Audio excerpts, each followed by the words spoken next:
28-ci testə baxalım. Verilmiş bəndin janrını müəyyənləşdirin. Evimizin qabağında bu gələn arxda Qaragilə sözünün görürsə deməli mahnıdır.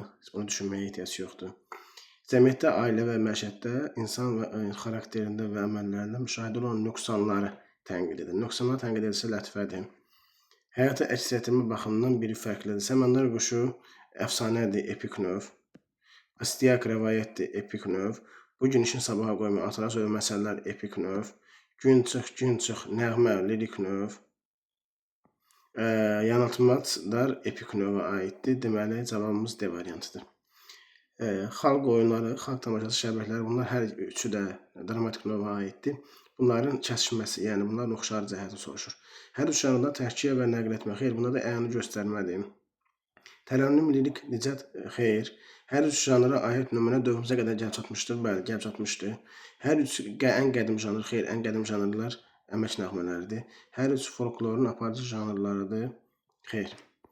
Şifahi xalq ədəbiyyatı ilə aşıq yaradıcılığını fərqləndirən cəhət aşıq şeirinin müəllifinin olmasıdır.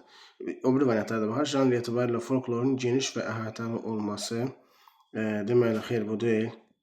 Musiqinin aşıq yaradıcılığında üstün təşkil etməsi, bu da deyil. Aşıq yaradıcılığının nisbətən daha qədim olması, xeyr, bu da deyil. Aşıq şeirinin hər üç həyata əks etdirmə üsullarının olması, xeyr, bu da deyil.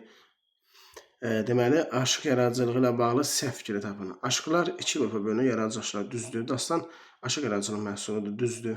Aşıq şeirinin müəllifinin olması onun əsas əlamətlərindəndir. Düzdür. Qədim dövrdə də ozan varsaq adlandırılmışdır. Düzdür. Həyata əks etdirmə üsulunun hər üç janrına aid nümunələrə rast gəlirik. Xeyr, bu fikir səhvdir. Sonra deməli baxaq 34-cü sualı. Dastan haqqında səhv fikri tapın deyir. Məhəbbət dastanlarının sonunda həmişə duvaqqapnamə ilə bitir. Xeyr, demişdik ki, məhəbbət dastanları ustadnamə ilə başlayır.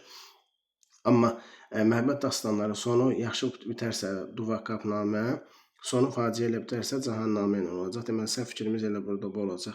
Şah İsmail məhəbbət dastanıdır. Düzdür. Nəsrlə nəzm, epik, təhkiyə ilə lirik və təqdimat vəhdətdə verilir. Bəli, ona görə də epik lirik növ adlanır dastanlar. Epik lirik əsər sayılır. Düzdür. Dastanlarda aşıq sazın müşayiəti ilə şeirlər söyülür. Düzdür. Ala kəlim bizə gəl. Əgər kəl, öküz sözü varsa bu holavardır. Dağlardan endi qoyun, qoyun sözü varsa sayacı sözdür. Eləmi yada məni, satdılar yada məni, kimim kimsənəm yox, bir salsın yada məni. Məzmundan belə qəmli bir şey oxşuyur, ağ oxşuyur. Amma ipucumuz nədir burada? Eləmi, mən aşiqəm, mən aşiq, eləmi sözləri ilə olarsa, bu deməli nədir? Bayatı adlanacaq. Aman ofçu vurma məni, mahnıdır bu. Zülf töküb üzə dilbər, çıxıbdır düzə dilbər. Duvaq salın üzünə, gəlməsin gözə dilbər. Baxırıq ki, deməli bu məişət toy nəğmələrinə aid, yəni mərasim nəğmələrinə.